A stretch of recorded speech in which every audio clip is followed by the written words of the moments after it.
Do you feel a shiver up your spine from fear? Yes, it's another story from the Nightshade diary. You know what that means.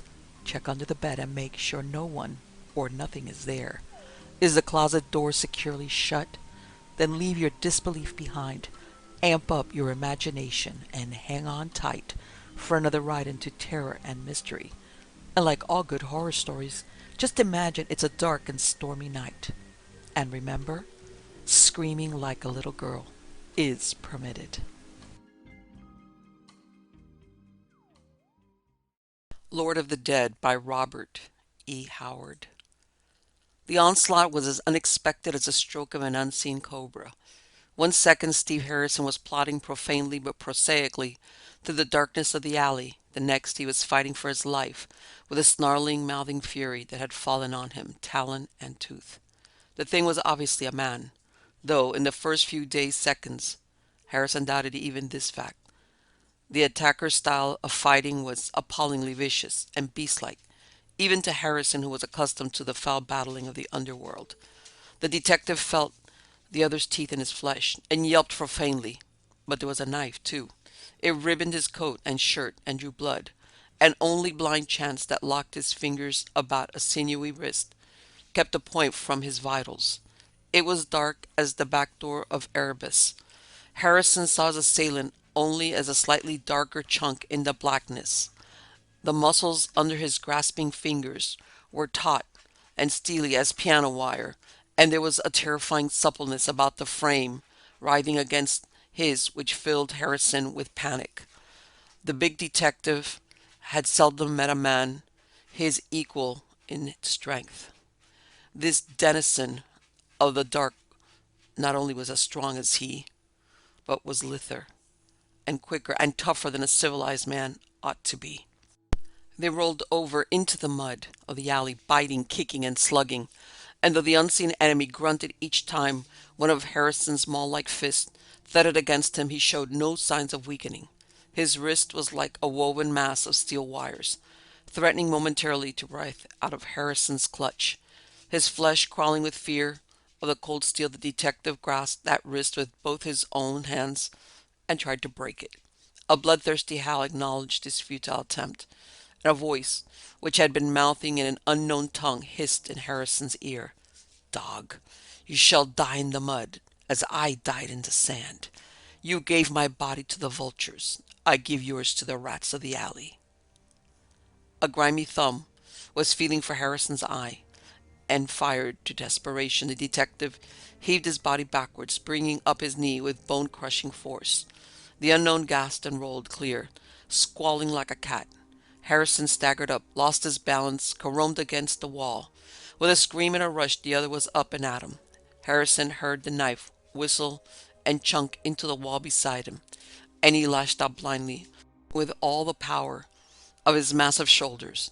He landed solidly, felt his victim shoot off his feet backward, and heard him crash headlong into the mud. Then Steve Harrison, for the first time in his life, turned his back on a single foe and ran lumberingly but swiftly up the alley. His breath came pantingly, his feet splashed through refuse and clanged over rusty cans. Momentarily he expected a knife in his back. "Hogan!" he bawled desperately.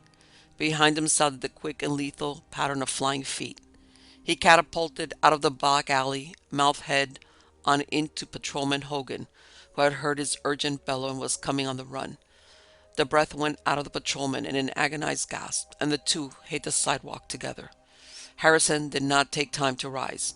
Ripping the Colt .38 Special from Hogan's holster, he blazed away at a shadow that hovered for an instant in the black mouth of the alley. Rising, he approached the dark entrance, the smoking gun in his hand. No sound came from the Stygian gloom. "Give me your flashlight," he requested, and Hogan rose, one hand on his capacious belly, and proffered the article. The white beam showed no corpse stretched in the alley mud. "Got away," muttered Harrison.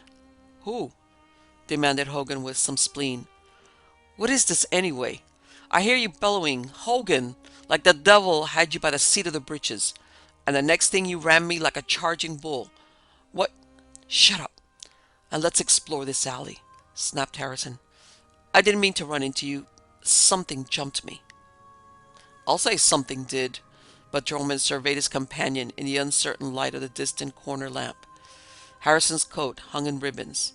His shirt was slashed to pieces, revealing his broad, hairy chest, which heaved from his exertions. Sweat ran down his corded neck, mingling with blood from gashes on arms, shoulders, and breast muscles. His hair was clotted with mud, his clothes smeared with it. Must have been a whole gang, decided Hogan. It was one man, said Harrison. One man or one gorilla, but it talked. Are you coming? I am not. Whatever it was, it'll be gone now. Shine that light up the alley. See? Nothing in sight. It wouldn't be waiting around for us to grab it by the tail. You better get them cuts dressed. I've warned you against short cuts through dark alleys. Plenty men have grudges against you. I'll go to Richard Brent's place, said Harrison. He'll fix me up. Go along with me, will you? Sure, but you better let me. Whatever it is, no, growled Harrison, smarting from cuts and wounded vanity. And listen, Hogan, don't mention the sea. I want to work it out for myself. This is no ordinary affair. It must not be when one critter licks the tar out of Iron Man Harrison, was Hogan's biting comment, whereupon Harrison cursed under his breath.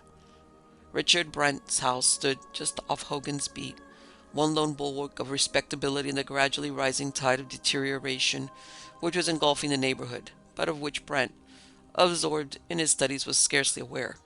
Brent was in his relic-littered study, delving into the obscure volumes which were at once his vocation and his passion. Distinctly the scholar in appearance, he contrasted strongly with his visitors, but he took charge without undue perturbation, summoning to his aid a half-course of medical studies. Hogan, having ascertained that Harrison's wounds were little more than scratches, took his departure, and presently the big detective sat opposite his host, a long whiskey glass in his massive hand. Steve Harrison's height was above medium, but it seemed dwarfed by the breadth of his shoulders and the depth of his chest. His heavy arms hung low, and his head jutted aggressively forward. His low, broad brow, crowned with heavy black hair, suggested the man of action rather than the thinker, but his cold blue eyes reflected unexpected depths of mentality. As I died in the sand, he was saying. That's what he yammered. Was he just a plain nut, or what the hell? Brent shook his head, absently scanning the walls, as if seeking inspiration in the weapons, antique and modern, which adorned it. You could not understand the language in which he spoke before? Not a word. All I know is it wasn't English, and it wasn't Chinese. I do know the fellow was all steel springs and whalebone. It was like fighting a basket full of wild cats. From now on, I pack a gun regular. I haven't toted one recently. Things have been so quiet. Always figured I was a match for several ordinary humans with my fists, anyway. But this devil wasn't an ordinary human. More like a wild animal. He gulped his whiskey loudly, wiped his mouth with the back of his hand, and leaned toward Brent with a curious glint in his cold eyes. I wouldn't be saying this to anybody but you, he said with a strange hesitancy. And maybe you'll think I'm crazy, but well, I've dumped off several men in my life.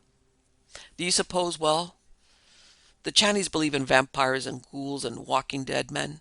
And with all this talk about being dead and killing him, do you suppose? Nonsense, exclaimed Brent with an incredulous laugh. When a man's dead, he's dead. He can't come back. That's what I've always thought, muttered Harrison, but what the devil did he mean about me feeding him to the vultures? I will tell you. A voice hard and merciless as a knife edge cut their conversation. Harrison and Brent wheeled, the former starting out of his chair. At the other end of the room, one of the tall shuttered windows stood open for the sake of the coolness. Before this now stood a tall, rangy man whose ill-fitting garment could not conceal the dangerous suppleness of his limbs, nor the breadth of his hard shoulders. Those cheap garments, muddy and bloodstained, seemed incongruous with the fierce, dark, like face. The flame of the dark eyes, Harrison grunted explosively, meaning the concentrated ferocity of that glare. You escaped me in the darkness, muttered the stranger, rocking slightly on the balls of his feet as he crouched, cat-like, a wicked curved dagger gleaming in his hand. Fool, Did you dream I would not follow you? Here is light. You shall not escape again. Who the devil are you? Demanded Harrison, standing in an unconscious attitude of defense, legs braced, fists poised. Poor of wit and scant of memory, sneered the other. You do not remember Amir Amin Izzedin, whom you slew in the Valley of the Vultures 30 years ago. But I remember. From my cradle I remember. Before I could speak or walk, I knew that I was Amir Amin, and I remembered the Valley of Vultures. But only after deep shame and long wandering was full knowledge revealed to me.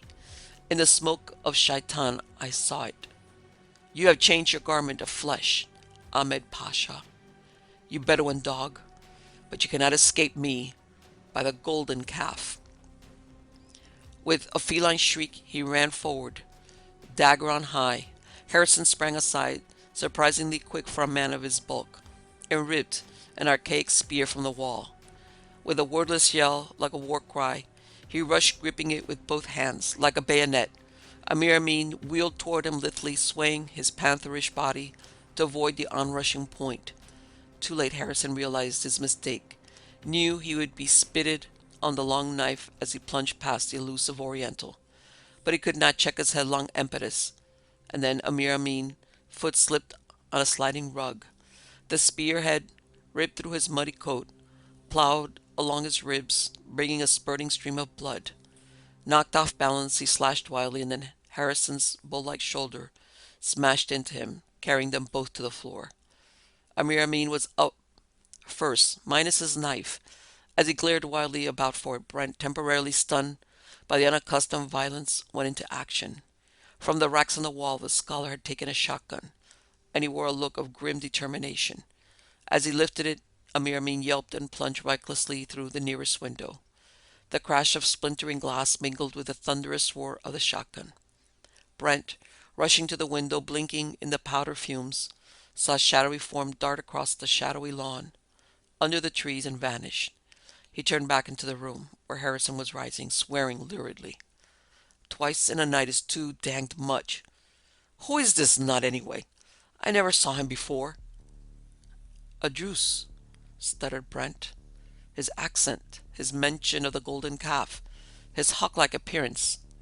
I am sure he is a Druse. What the hell is a Druse? Bellowed Harrison, in a spasm of irritation. His bandages had been torn and his cuts were bleeding again. They live in a mountain district in Syria, answered Brent, a tribe of fierce fighters. I can tell that, snarled Harrison. I never expected to meet anybody that could lick me in a stand-up fight, but this devil has got me buffaloed. Anyway, it's a relief to know that he's a living human being. But if I don't watch my step, I won't be. I'm staying here tonight. If you've got a room where I can lock all the doors and windows, tomorrow I'm going to see Woon's son. Part 2.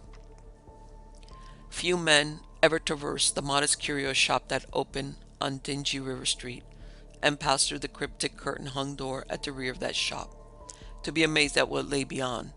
Luxury in the shape of gilt-worked velvet hangings, silken cushioned divans, teacups of tinted porcelain on toy-like tables of lacquered ebony, over all which was shed a soft-colored glow from electric bulbs concealed in gilded lanterns.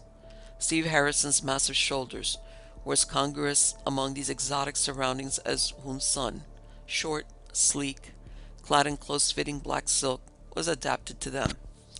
The Chinaman smiled, but there was iron behind his suave mask. "And so," he suggested politely. "And so I want your help," said Harrison abruptly. His nature was not that of a rapier, fencing for an opening, but a hammer smashing directly at its objective. I know that you know every Oriental in the city. I've described this bird to you. Brent says he's a Druse. You couldn't be ignorant of him. He'd stand out in any crowd. He doesn't belong with the general run-of-the-river street gutter rats. He's a wolf." "Indeed, he is," murmured Woon's son. "It would be useless to try to conceal from you the fact that I know this young barbarian. His name is Ali ibn Suleyman." "He called himself something else," scowled Harrison. "Perhaps. But He is Ali bin Suleyman to his friends. He is, as your friend said, a Druse. His tribe lived in stone cities in the Syrian mountains, particularly about the mountains called the Dejbel Druse. Mohammedans? Rumbled Harrison. Arabs? No. They are, as it were, a race apart. They worship a calf cast of gold, believe in reincarnation, and practice heathen rituals abhorred by the Muslims. First the Turks and now the French have tried to govern them, but they have never really been conquered. I can believe it all right, muttered Harrison. But why did he call me Ahmed Pasha? What's he got it in for me for? Unsan spread his hands helplessly. Well, anyway, growled Harrison, I don't want to keep on dodging knives in back alleys. I want you to fix it so I can get the drop on him. Maybe he'll talk sense if I can get the cuffs on him. Maybe I can argue him out of this idea of killing me, whatever it is. He looks more like a fanatic than a criminal. Anyway, I want to find out just what it's all about.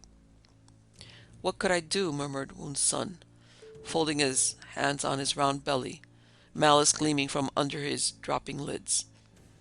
I might go further and ask, why should I do anything for you? You've stayed inside the law since coming here, said Harrison. I know that curious shop is just the blind. You're not making any fortune out of it. But I know, too, that you're not mixed up with anything crooked.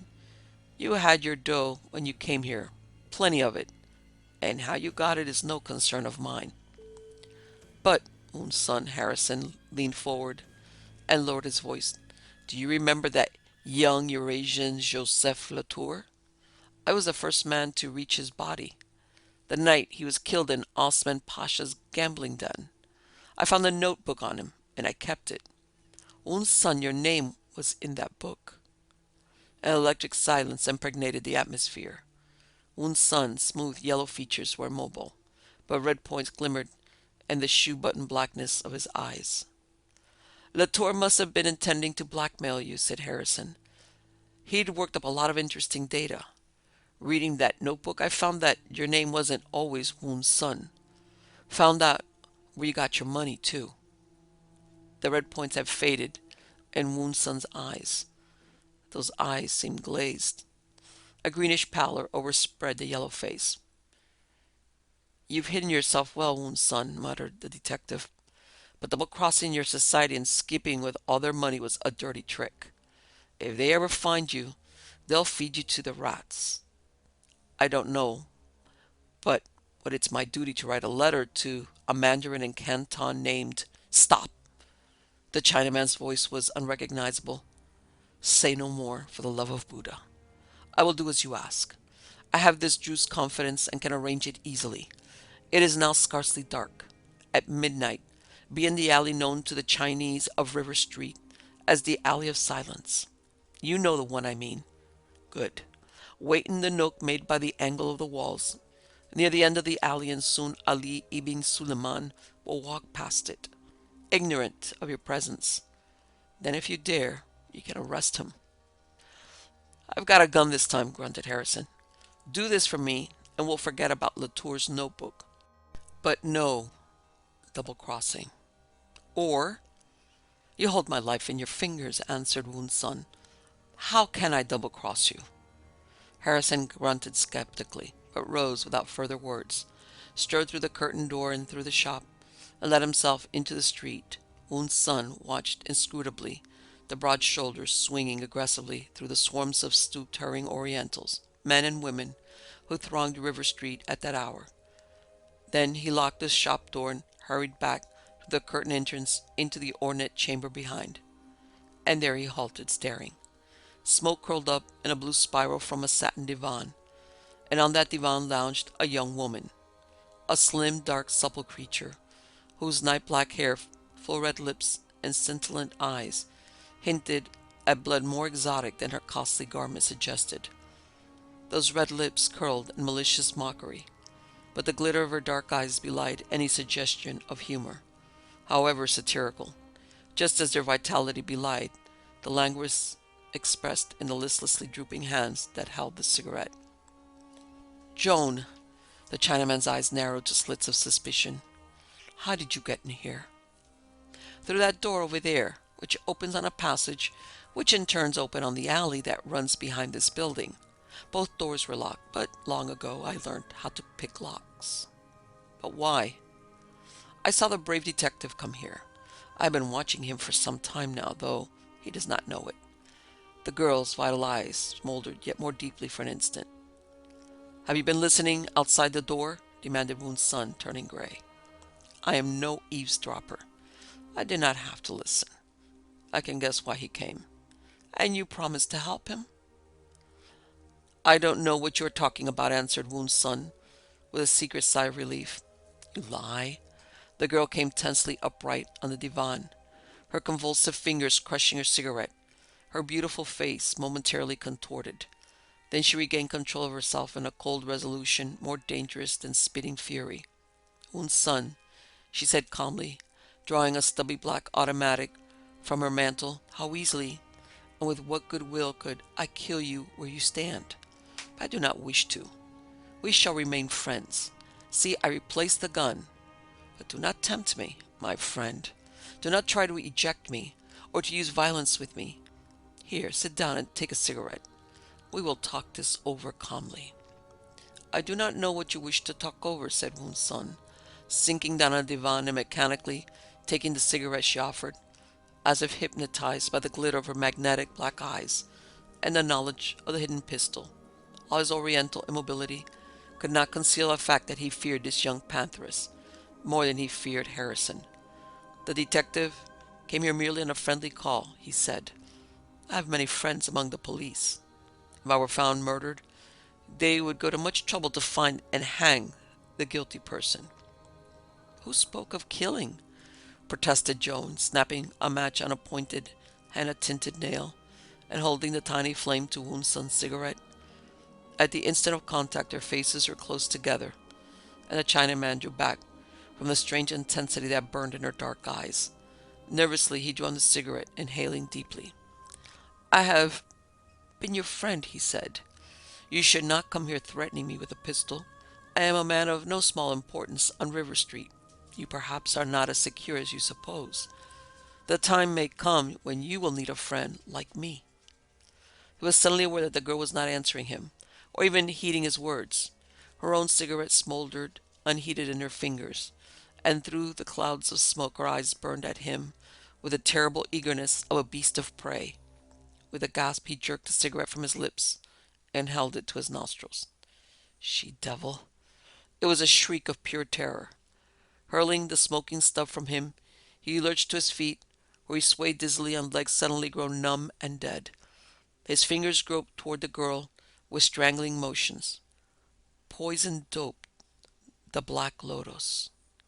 She rose, thrust an open hand against the flowered breast of his silk jacket, and shoved him back down on the divan. He fell sprawling and lay in a limp attitude, his eyes open but glazed and vacant. She bent over him, tense and shuddering with the intensity of her purpose.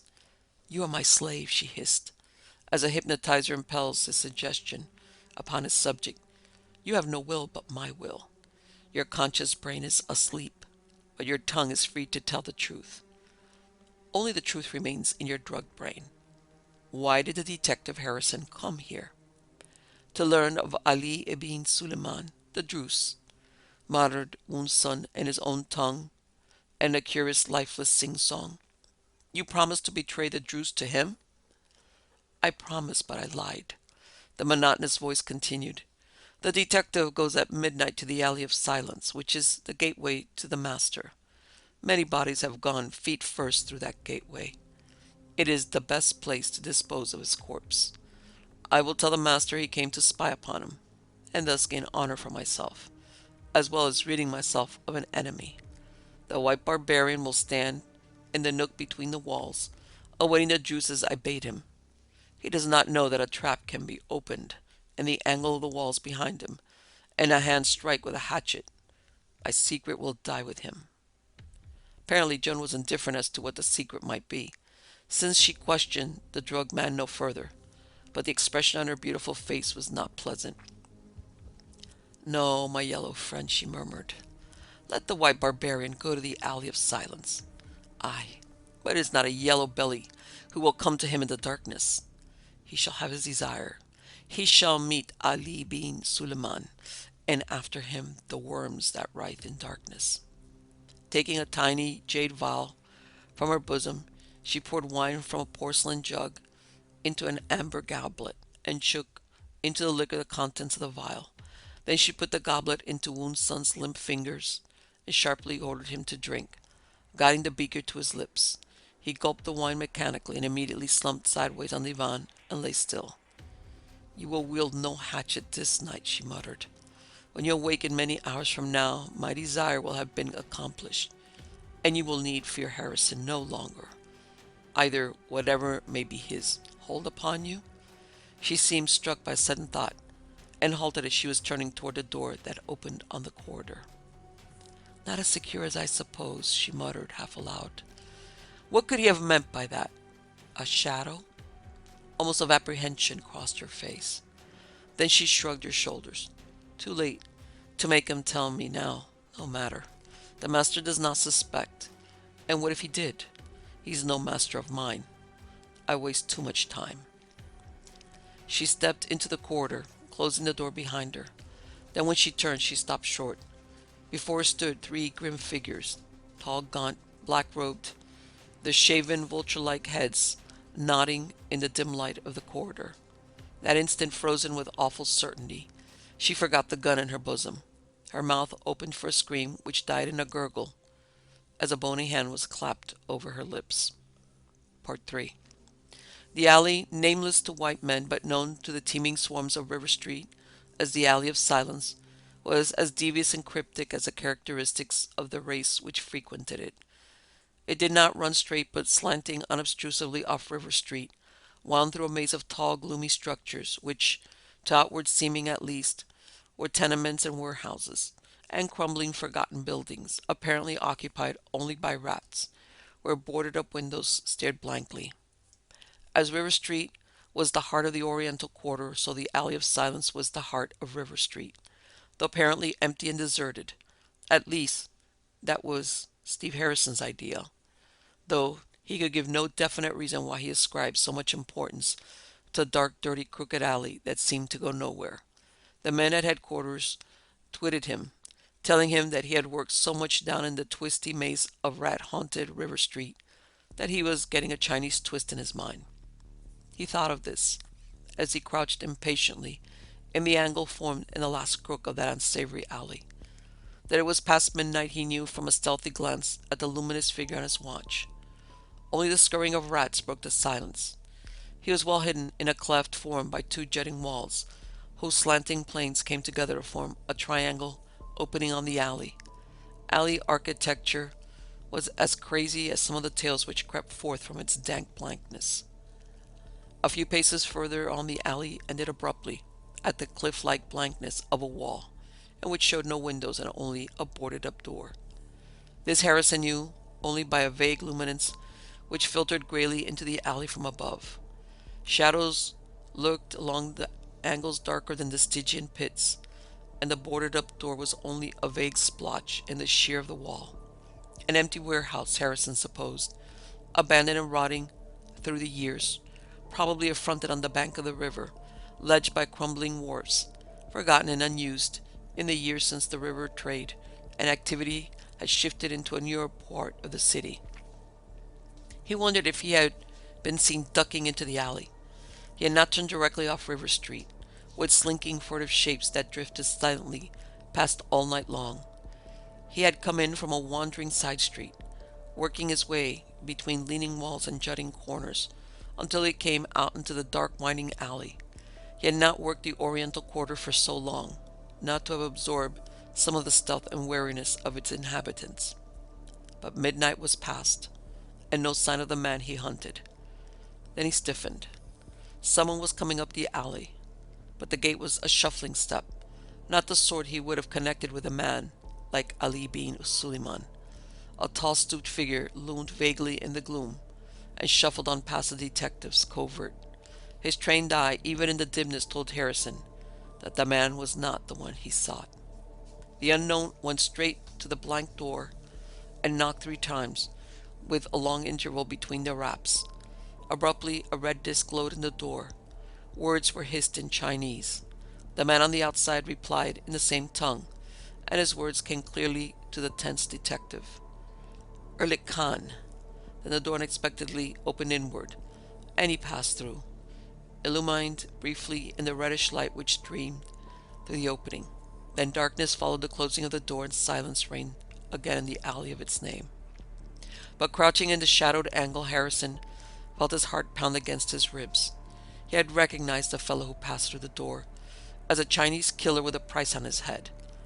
But it was not that recognition which sent the detective's blood pumping through his veins.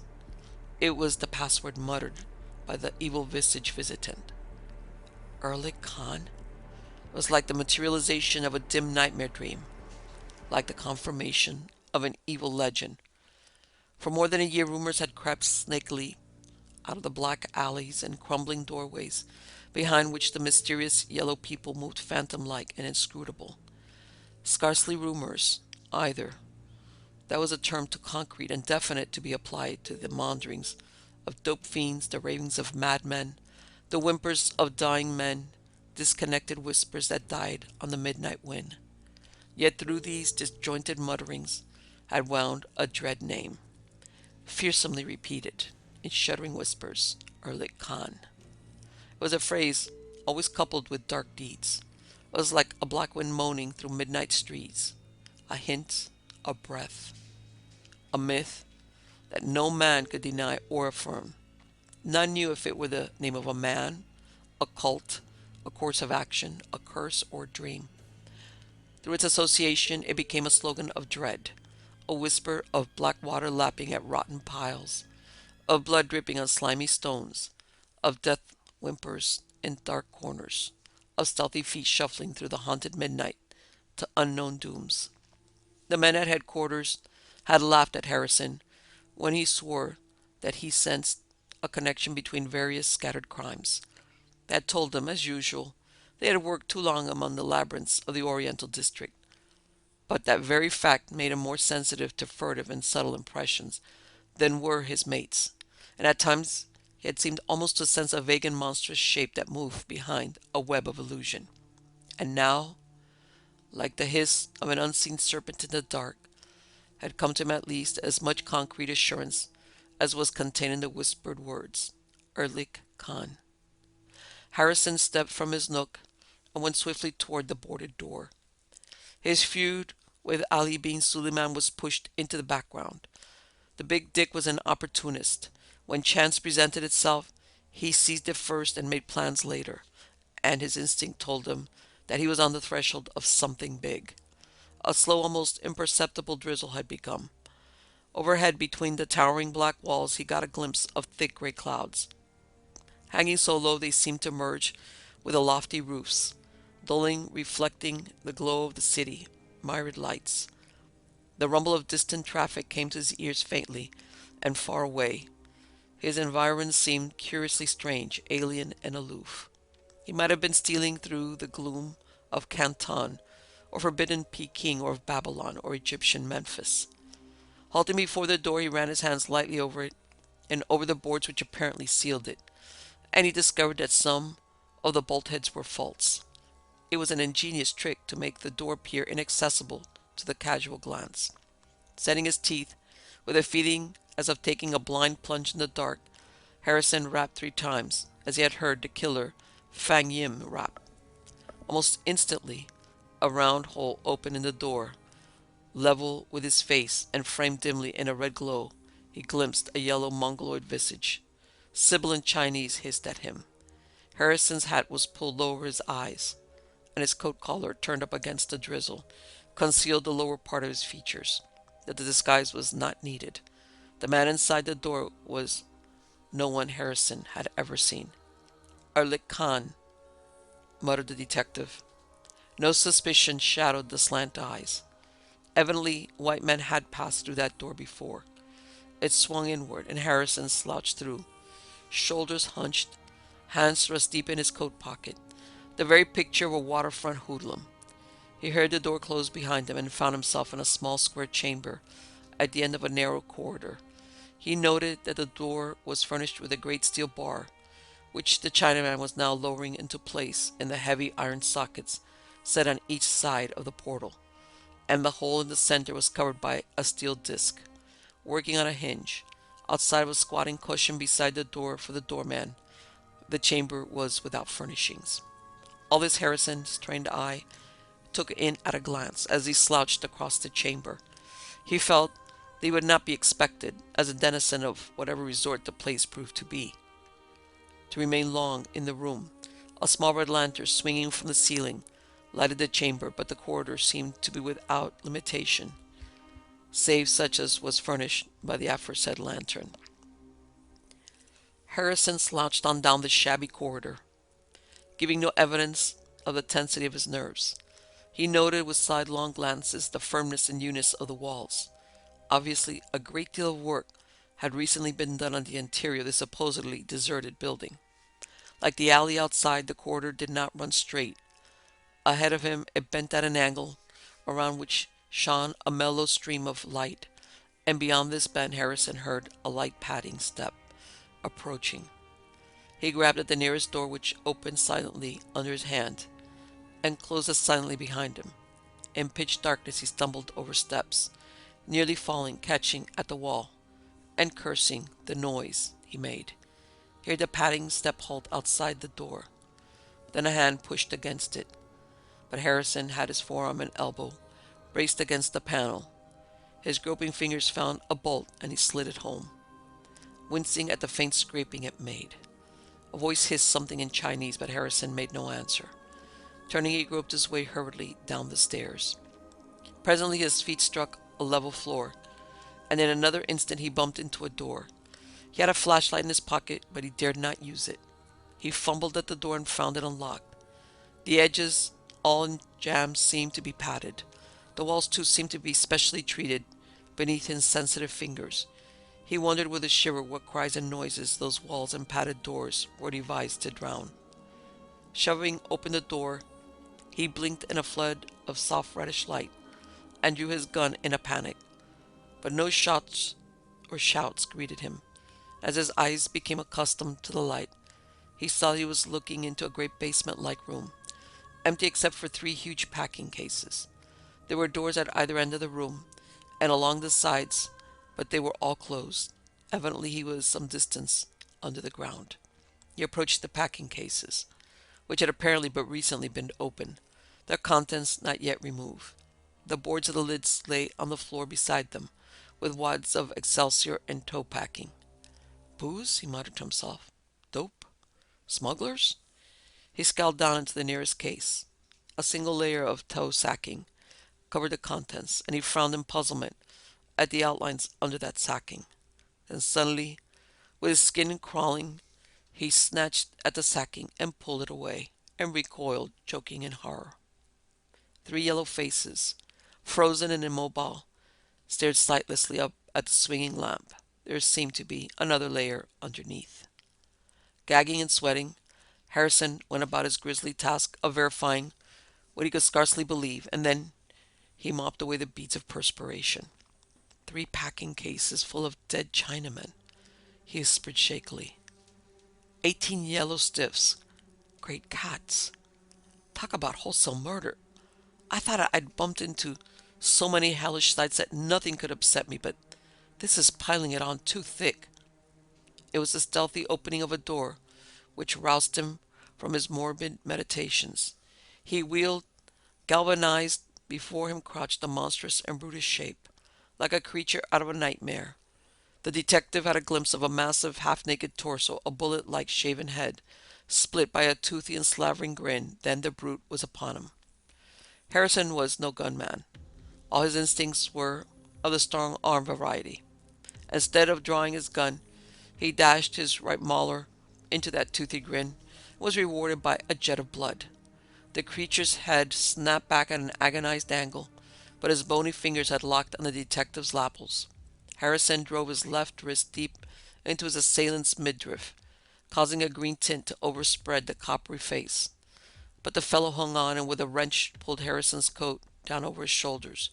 Recognizing a trick meant to imprison his arms, Harrison did not resist the movement, but rather aided it with a headlong heave of his powerful body that drove his lowered head hard against the yellow man's breastbone and tore his own arms free of the clinging sleeves. The giant staggered backward, gasping for breath, holding the futile garment like a shield before him, and Harrison, inexorable in his attack, swept him back against the wall by the sheer force of his rush, and smashed a bone-crushing left and right to his jaw. The giant pitched backward, his eyes already glazed. His head struck the wall, fetching blood into streams, and he toppled face first to the floor, where he lay twitching, his shaven head and a spreading pool of blood. "A Mongol strangler," panted Harrison, glaring down at him. "What kind of a nightmare is this, anyway?" It was just at that instant that a black jack wielded from behind smashed down on his head. The lights went out. Part 4. Some misplaced connection with his present conditions caused Steve Harrison to dream fitfully of the Spanish Inquisition just before he regained consciousness. Possibly it was the clank of steel chains. Drifting back from a land of enforced dreams, his first sensation was that of an aching head, and he touched it tenderly and swore bitterly. He was lying on a concrete floor. A steel band girdled his waist, hinged behind and fastened before with a heavy steel lock. To that band was riveted a chain, the other end of which was made fast to a ring in the wall. A dim lantern suspended from the ceiling lighted the room, which seemed to have but one door and no window. The door was closed. Harrison noted other objects in the room, and as he blinked and they took definite shape, he was aware of an icy premonition, too fantastic and monstrous for credit. Yet the objects at which he was staring were incredible too. There was an affair with levers and windlasses and chains. There was a chain suspended from the ceiling and some objects that looked like iron fire tongs. And in one corner there was a massive grooved black, and beside it leaned a heavy broad-edged axe. The detective shuddered in spite of himself, wondering if he were in the grip of some damnable medieval dream. He could not doubt the significance of those objects. He had seen their duplicates in museums. Aware that the door had opened, he twisted about and glared at the figure dimly framed there, a tall shadowy form, clad in night-clad robes. This figure moved like a shadow of doom into the chamber and closed the door. From the shadow of a hood, two icy eyes glittered eerily, framed in a dim yellow oval of a face. For an instant the silence held, broken suddenly by the detective's irate bellow. "What the hell is this? Who are you? Get this chain off me!" A scornful silence was the only answer, and under the unwinking scrutiny of those ghostly eyes, Harrison felt cold perspiration gather on his forehead and among the hairs on the back of his hands. "You fool!" At the peculiar hollow quality of the voice, Harrison started nervously. "You have found your doom." "Who are you?" demanded the detective. "Men call me Erlik Khan, which signifies Lord of the Dead," answered the other. A trickle of ice meandered down Harrison's spine, not so much from fear, but because of the grisly thrill and the realization that at last he was face to face with the materialization of his suspicion. "So, Erlik Khan is a man after all," grunted the detective. "I had begun to believe that it was the name of a Chinese society." "I am no Chinese," returned Erlik Khan. "I am a Mongol, direct descendant of Genghis Khan, the great conqueror, before whom all Asia bowed." "Why tell me this?" growled Harrison, concealing his eagerness to hear more. "Because you are soon to die," was the tranquil reply, "and I would have you realize that it is into the hands of no common gangster scum you have blundered. I was head of a lamasery in the mountains of Inner Mongolia, and, had I been able to attain my ambitions, would have rebuilt a lost empire, aye, the old empire of Genghis Khan, but I was opposed by various fools, and barely escaped with my life. I came to America, and here a new purpose was born in me, that of forging all secret Oriental societies into one mighty organization, to do my bidding and reach unseen tentacles across the seas into the hidden lands, here unsuspected by such blundering fools as you, have I built my castle. Already I have accomplished much. Those who oppose me die suddenly. Or, you saw those fools in the packing cases in the cellar? They are members of the Yat City who thought to defy me. Judas, muttered Harrison. A whole tongue scuppered? Not dead, corrected Erlik Khan. Merely in a cataleptic state, induced by certain drugs introduced into their liquor by trusted servants. They were brought here in order that I might convince them of their folly in opposing me. I have a number of underground crypts like this one, wherein are implements and machines calculated to change the mind of the most stubborn. Torture chambers under River Street, muttered the detective. Damn if this isn't a nightmare. You, who have puzzled so long amidst the maze of River Street, are you surprised at the mysteries within its mysteries? Murmured Erlik Khan. Truly, you have but touched the fringes of its secrets. Many men do my bidding. Chinese, Syrians, Mongols, Hindus, Arabs, Turks, Egyptians. Why? Demanded Harrison. Why should so many men of such different and hostile religions serve you? Behind all difference of religion and belief, said Erlik Khan, lies the eternal oneness that is the essence and root stem of the East. Before Muhammad was, or Confucius, or Gautama, there were signs and symbols, ancient beyond belief, but common to all sons of the Orient. They are cults stronger and older than Islam or Buddhism, cults whose roots are lost in the blackness of the Dawn Age, before Babylon was or Atlantis sank.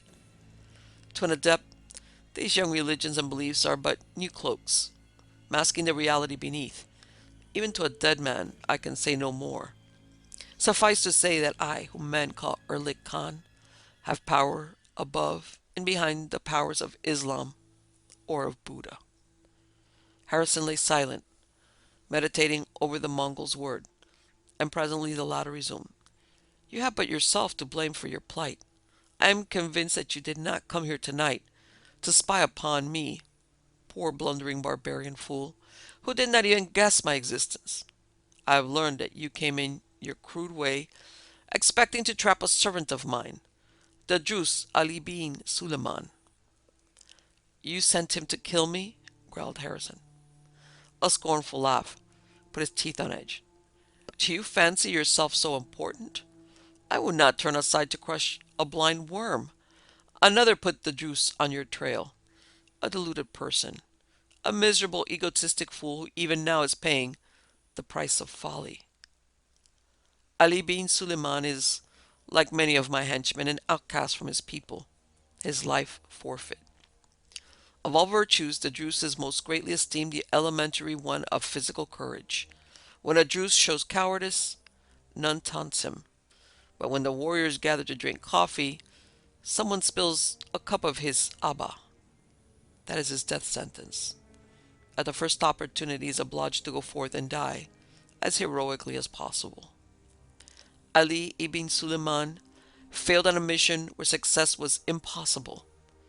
Being young, he did not realize that his fanatical tribe would brand him a coward because, in failing, he had not got himself killed. But the cup of shame was spilled on his robe. Ali was young. He did not wish to die. He broke a custom of 1,000 years. He fled the Jebel Druse and became a wanderer over the earth. Within the past year, he joined my followers, and I welcomed his desperate courage and terrible fighting ability. But recently the foolish person I mentioned decided to use him to further a private feud. No way connected with my affairs. That was unwise. My followers live but to serve me, whether they realize it or not. Ali goes often to a certain house to smoke opium, and this person caused them to be drugged with the dust of the black lotus, which produces a hypnotic condition, during which the subject is amenable to suggestions which, if continually repeated, carry over into the victim's waking hours. The Druses believe that when a Druse dies, his soul is instantly reincarnated in a Druse baby. The great Druse hero, Amir Amin Izzedin, was killed by the Arab Sheikh Ahmed Pasha, the night Ali bin Suleyman was born. Ali has always believed himself to be the reincarnated soul of Amir Amin, and mourned because he could not revenge his former self on Ahmed Pasha, who was killed a few days after he slew the Druse chief. All this the person is certain, and by means of the black lotos known as the smoke of Shaitan, convinced the Druse that you, Detective Harrison, were the reincarnation of his old enemy, Sheikh Ahmed Pasha. It took him time and cunning to convince him, even in his drugged condition, that an Arab sheikh could be reincarnated in an American detective. But the person was very clever, and so at last Ali was convinced, and disobeyed my orders, which were never to molest the police unless they got in my way, and then only according to my directions, for I do not want publicity. He must be taught a lesson. Now I must go. I have spent too much time with you already. Soon one will come who will lighten you of your earthly burden. Be consoled by the realization that the foolish person who brought you to this pass is expiating her crime likewise. In fact, separated from you but by that padded partition. Listen. From somewhere near rose a feminine voice, incoherent but urgent. The foolish one realizes her mistake, smiled Erlik Khan benevolently. Even though these walls pierce her lamentations, well, she is not the first to regret foolish actions in these crypts. And now I must be gone. Those foolish yacht soys will soon begin to awaken. Wait, you devil, roared Harrison, struggling up against his chains. What? Enough, enough! There was a touch of impatience in the Mongol's tone. You weary me. Get you to your meditation, for your time is short. Farewell, Mr. Harrison. Not au revoir. The door closed silently, and the detective was left alone with his thoughts, which were far from pleasant. He cursed himself for falling into that trap, cursed his peculiar obsession for always working alone. None knew of the tryst he had tried to keep. He had divulged his plans to no one. Beyond the partition, the muffled sobs continued. Sweat began to bead Harrison's brow. His nerves, untouched by his own plight, began to throb in sympathy with that terrified voice. Then the door opened again, and Harrison, twisting about, knew with numbing finality that he looked on his executioner. It was a tall, gaunt Mongol, clad only in sandals and a trunk-like garment of yellow silk, from the girdle of which depended a bunch of keys. He carried a great bronze bowl and some objects that looked like joss sticks. These he placed on the floor near Harrison, and squatting just out of the captive's reach, began to arrange the evil-smelling sticks in a sort of pyramid shape in the bowl, and Harrison, glaring, remembered a half-forgotten horror among the myriad dim horrors of River Street, a corpse he had found in a sealed room where acrid fumes still hovered over a charred bronze bowl, the corpse of a Hindu, shriveled and crinkled like old leather, mummified by a lethal smoke that killed and shrunk the victim like a poisoned rat. From the other cell came a shriek so sharp and poignant that Harrison jumped and cursed. The Mongol halted in his task, a match in his hand, his parchment-like visage split in a leer of appreciation, disclosing the withered stump of a tongue. The man was a mute. The cries increased in intensity, seemingly more in fright than in pain, yet an element of pain was evident. The mute, wrapped in his evil glee, rose and leaned nearer the wall, cocking his ears as if unwilling to miss any whimper of agony from that torture cell. Slaver dribbled from the corner of his loose mouth. He sucked his breath in eagerly, unconsciously edging nearer the wall. Harrison's foot shot out, hooked suddenly and fiercely about the lean ankles. The Mongol threw wild arms aloft and toppled into the detective's waiting arms. It was with no scientific wrestling hold that Harrison broke the executioner's neck. His pent-up fury had swept away everything but a berserk madness to grip and rend and tear, and primitive passion. Like a grizzly, he grappled and twisted and felt the vertebrae give way like rotten twigs. Dizzy with glutted fury, he struggled up, still gripping the limp shape gasping incoherent blasphemy. His fingers closed upon the keys dangling on the dead man's belt, and ripping them free he hurled the corpse savagely to the floor in a paroxysm of excess ferocity. The thing struck loosely and lay without twitching, the sightless face grinning hideously back over the yellow shoulder. Harrison mechanically tried the keys in the lock at his waist. An instant later, freed of his shackles, he staggered in the middle of his cell, almost overcome by the wild rush of emotions, hope, exultation, and the realization of freedom. He snatched up the grim axe that leaned against the darkly stained block, and could have yelled with bloodthirsty joy as he felt the perfect balance of the weighty weapon and saw the dim light gleaming on its flaring razor edge. An instant's fumbling with the keys at the lock and the door opened.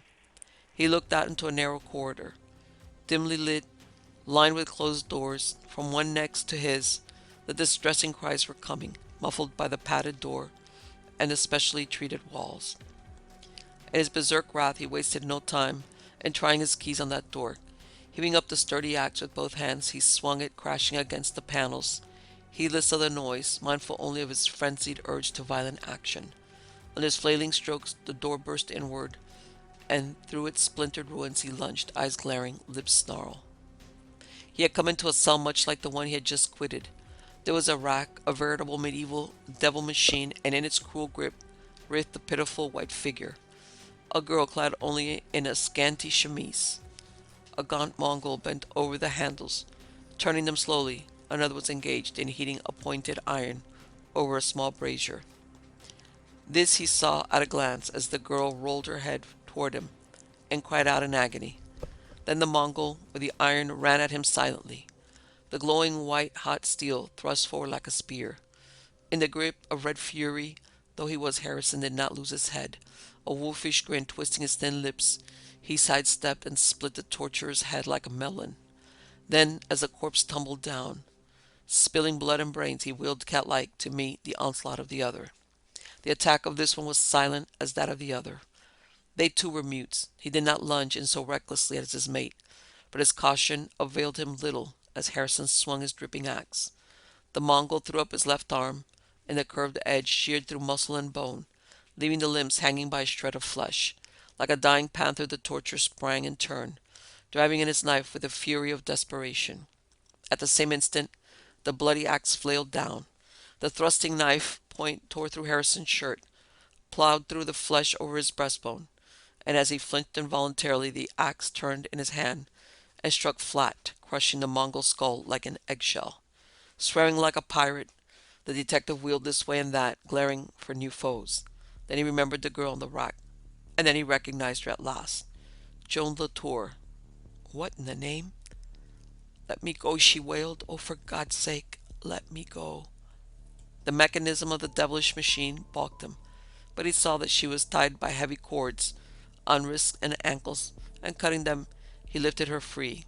He set his teeth at the thought of the ruptures, dislocated joints, and torn sinews that she might have suffered, but evidently the torture had not progressed far enough for permanent injury. Joan seemed none the worse physically for experience, but she was almost hysterical. As he looked at the cowering, sobbing figure shivering in her scanty garment, I remembered the perfectly poised, sophisticated, and self-sufficient beauty as he had known her. He shook his head in amazement. Certainly Erlik Khan knew how to bend his victims to his despotic will. "Let us go," she pleaded between sobs. "They'll be back. They will have heard the noise." "All right," he grunted. "But where the devil are we?" "I don't know," she whimpered. "Somewhere in the house of Erlik Khan. His Mongol mutes brought me here earlier tonight, through passages and tunnels connecting various parts of the city with this place." "Well, come on," said he. "We might as well go somewhere."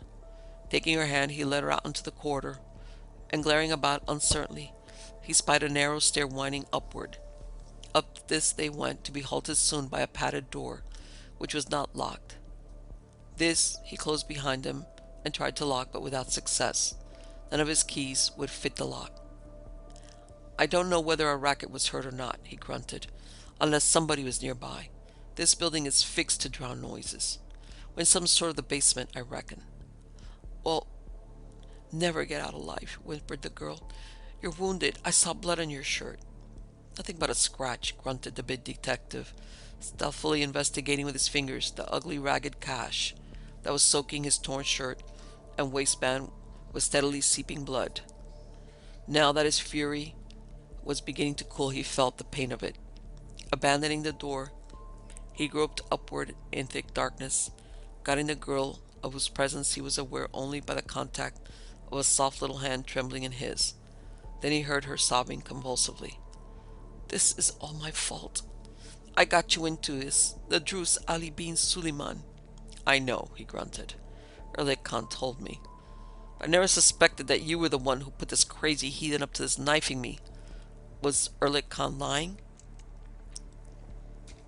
No, she whispered. My brother, Joseph. Until tonight, I thought you killed him. He started convulsively. Me? I didn't do it. I don't know who did. Somebody shot him over my shoulder, aiming at me. I reckon during that raid on Osman Pasha's joint. I know now, she muttered, but I'd always believed you lied about it. I thought you killed him. Yourself. Lots of people think that, you know. I wanted revenge. I hit on what looked like a sure scheme. The Juice doesn't know me. He's never seen me awake. I bribed the owner of the opium joint that Ali bin Suleiman frequents to drug him with the Black Lotus. Then I would do my work on him. It's much like hypnotism. The owner of the joint must have talked. Anyway, Erlik Khan learned I'd been using Ali bin Suleiman, and he decided to punish me. Maybe he was afraid that the Jews talked too much while he was drugged. I know too much too, for one not sworn to obey Erlik Khan. I'm part Oriental, and I've played in the fringe of River Street affairs until I've got myself tangled up in them. Joseph played with fire too, just as I've been doing, and it cost him his life. Erlik Khan told me tonight who the real murderer was. It was Osman Pasha. He wasn't aiming at you. He intended to kill Joseph. I've been a fool, and my life is forfeit. Erlik Khan is the king of River Street. He won't be long, growled the detective. We're going to get out of here somehow, and then I'm coming back with a squad and clean out this damn rat hole. I'll show Erlik Khan that this is America, not Mongolia. When I get through with him. He broke off short as Joan's fingers closed on his convulsively. From somewhere below them sounded a confused muttering. What lay above, he had no idea, but his skin crawled at the thought of being trapped on that dark twisting stair. He hurried, almost dragging the girl, and presently encountered a door that did not seem to be locked. Even as he did so, a light flared below, and a shrill yelp galvanized him. Far below, he saw a cluster of dim shapes in a red glow of a torch or lantern. Rolling eyeballs flashed whitely. Steel glimmered. Darting through the door and slamming it behind him, he sought for a frenzied instant for a key that would fit the lock, and not finding it, seized Joan's wrist and ran down the corridor that wound among black velvet hangings. Where it led he did not know. He had lost all sense of direction, but he did know that death, grim and relentless, was on their heels. Looking back, he saw a hideous crew swarm up into the corridor. Men in silk jackets and baggy trousers, grasping knives. Ahead of him loomed a curtain-hung door. Tearing aside the heavy satin hangings, he hurled the door open and leaped through, drawing Joan after him, slamming the door behind him, and stopped dead, an icy despair gripping at his heart. Part 5. They had come into a vast hall-like chamber, such as he had never dreamed existed under the prosaic roofs of any western city. Gilded lanterns on which writhed fantastic carven dragons hung from the fretted ceiling, shedding a golden luster over velvet hangings that hid the walls. Across these black expanses other dragons twisted, worked in silver, gold, and scarlet. In an alcove near the door reared a squat idol, bulky, taller than a man, half hidden by a heavy lacquer screen, an obscene, brutish travesty of nature that only a Mongolian brain could conceive. Before it stood a low altar whence curled up a spiral of incense smoke.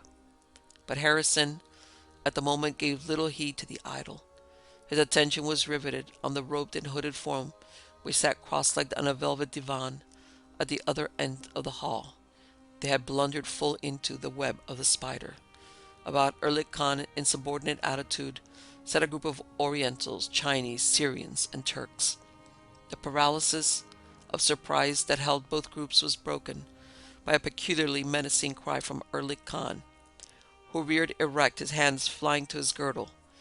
The others sprang up, yelling and fumbling for weapons. Behind him, Harrison heard the clamor of their pursuers just beyond the door, and in that instant he recognized and accepted the one desperate alternative to instant capture. He sprang for the idol, thrust Joan into the alcove behind it, and squeezed after her. Then he turned at bay. It was the last stand, trail's end. He did not hope to escape. His motive was merely that of a wounded wolf which drags itself into a corner where its killers must come at it from in front. The greenstone bulk of the idol blocked the entrance of the alcove save for one side, where there was a narrow space between its misshapen hip and shoulder and the corner of the wall. The space on the other side was too narrow for a cat to have squeezed through, and the lacquer screen stood there before it. Looking through the interstice of the screen, Harrison could see the whole room, into which the pursuers were now storming. The detective recognized their leader as Fang Yim, the hatchet man. A furious babble rose, dominated by Erlik Khan's voice, speaking English, the one common language of those mixed breeds. They hide behind the god. Drag them forth. Let us rather fire volley, protested a dark-skinned, powerfully built man, whom Garrison recognized as Akbaka, a Turk, his fez contrasting with his full dress suit. We risk our lives standing here in full view. He can shoot through that screen. Fool, the Mongol's voice rasped with anger. He would have fired already if he had a gun. Let no man pull a trigger. They can crouch behind the idol, and it would take many shots to smoke them out. We are not now in the crypts of silence. A volley would make too much noise. One shot might not be heard in the streets, but one shot will not suffice. He has but an axe. Rush in and cut him down. Without hesitation, Akbaga ran forward, followed by the others. Harrison shifted his grip on his axe haft. Only one man could come at him at a time. Akbaga was in the narrow strait between idol and wall before Harrison moved from behind the green bulk. The Turk yelped in fierce triumph and lunged. Lifting his knife, he blocked the entrance. The men crowding behind him only had a glimpse, over his straining shoulder, of Harrison's grim face and blazing eyes. Full into Akbaga's face, Harrison thrust the axe head, smashing nose, lips, and teeth. The Turk reeled, gasping and choking with blood, and half blinded, but struck again, like the slash of a dying panther. The keen edge sliced Harrison's face from temple to jaw, and then the flailing axe crushed in Akbaga's breastbone and sent him reeling backward to fall dying. The men behind him gave back suddenly.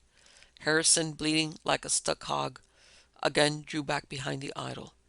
They could not see the white giant who lurked at bay in the shadow of the god, but they saw Akbaga gasping his life out on the bloody floor before the idol, like a gory sacrifice, and the sight shook the nerve of the fiercest. And now, as matters hovered at a deadlock, and the Lord of the Dead seemed himself uncertain, a new factor introduced itself into the tense drama. A door opened, and a fantastic figure swaggered through. Behind him, Harrison heard Joan gasp incredulously. It was Ali bin Suleyman, who strode down the hall as if he trod his own castle in the mysterious Jebel Druse.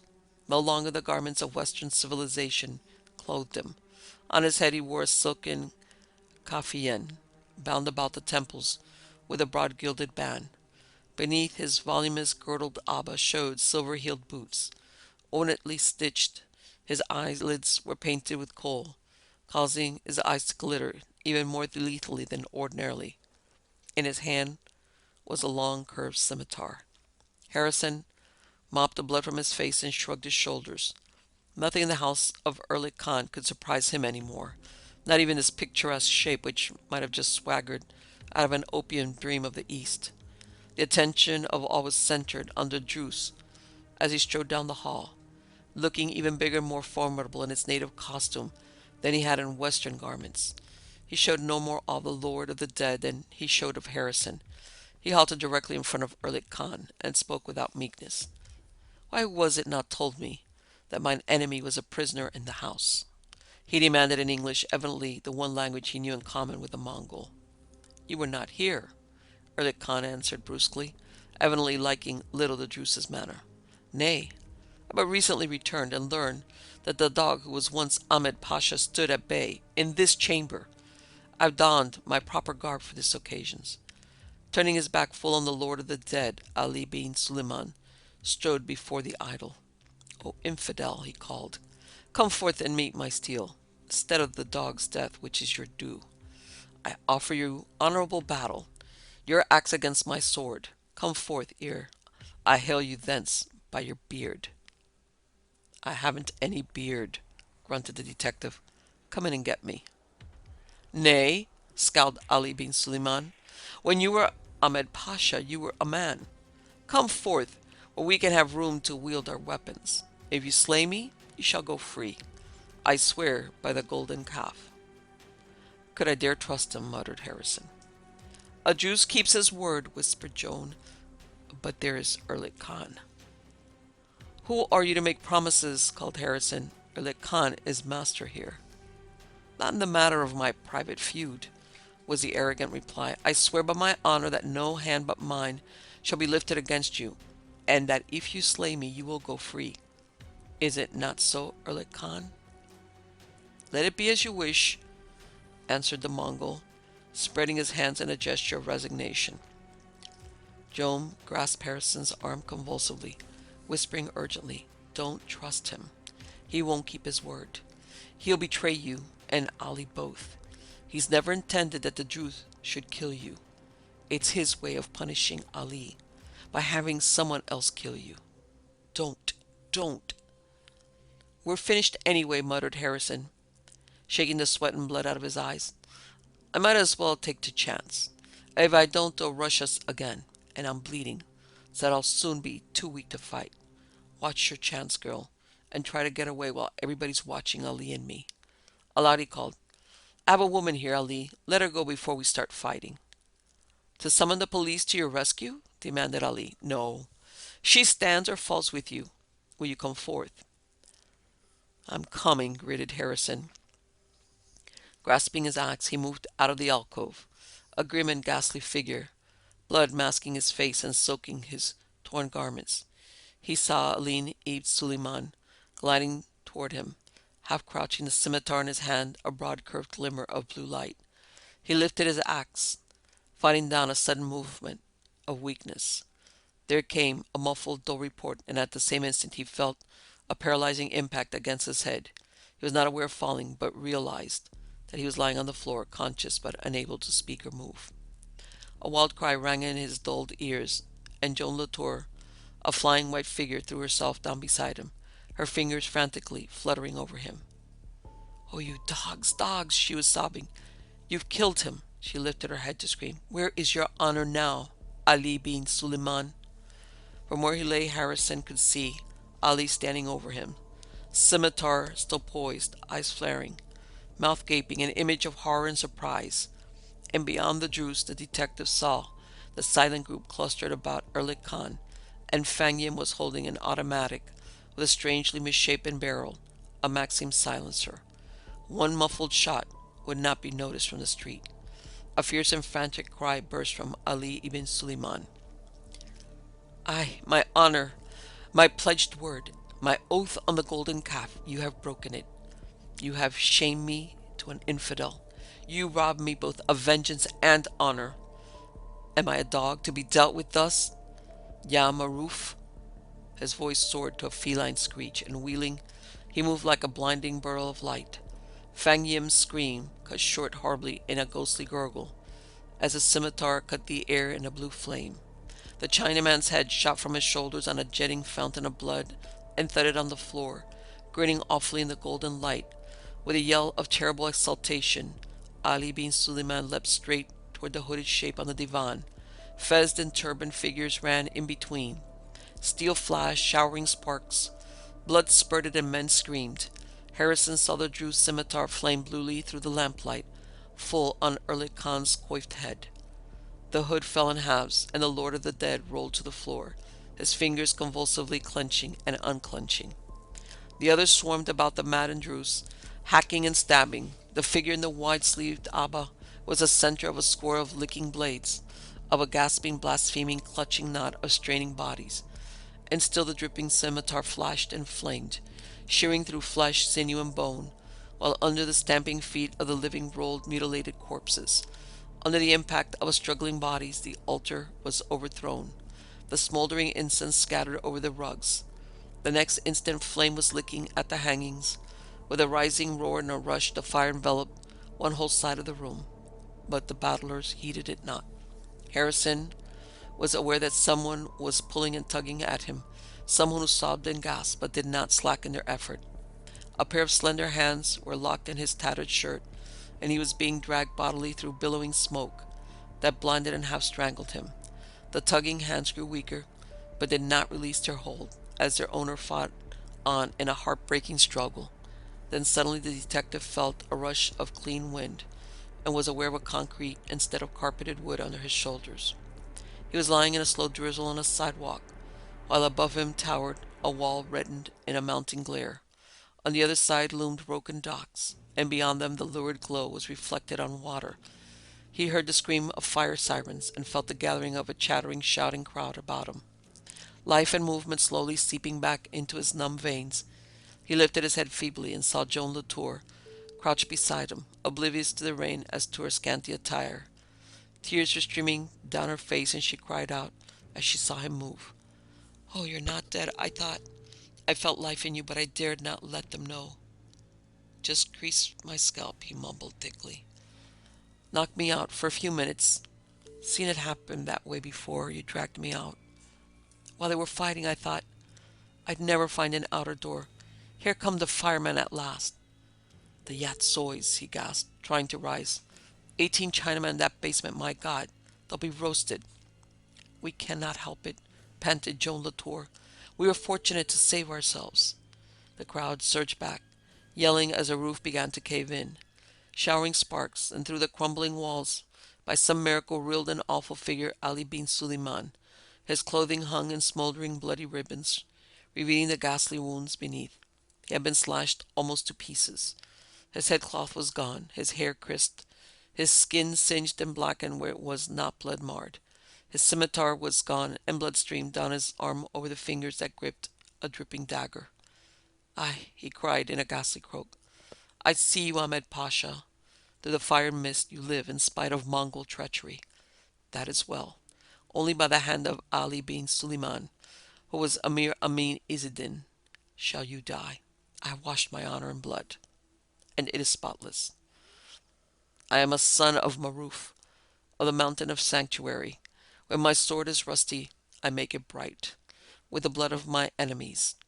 Reeling, he pitched face first, grabbing at Harrison's feet as he fell. Then, rolling on his back, he lay motionless, staring sightlessly up at the fame-lurid skies.